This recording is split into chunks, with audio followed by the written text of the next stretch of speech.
Aşağıdaki cümlelerin hangisinde türemiş yapılı sözcüklerden elde edilmiş? Burada şuna hemen bir dikkat edelim. 1.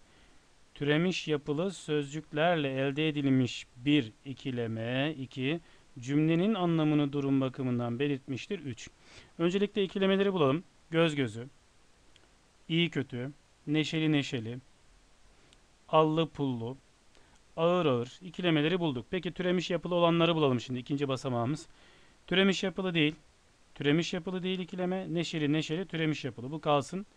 Allı pullu, aldan allı. Bu da türemiştir. Bu da kalacak. Ağır ağır türemiş değil. Ya C ya da D. Şimdi iki şartı da sağladılar. Türemiş yapılı bir ikileme. Peki cümlenin anlamını durum bakımından belirtmesi ne demek? Durum zarfı demek. Yani eyleme sorduğumuz nasıl sorusunun cevabı olması lazım. Neşeli neşeli oynuyor fiile soruyoruz. O zaman bu durum zarfı aradığımızı bulduk. Cevap C. Peki neden D değil? Allı pullu kuşlar çünkü sıfat görevindedir. Dolayısıyla C şıkkı doğru cevaptır.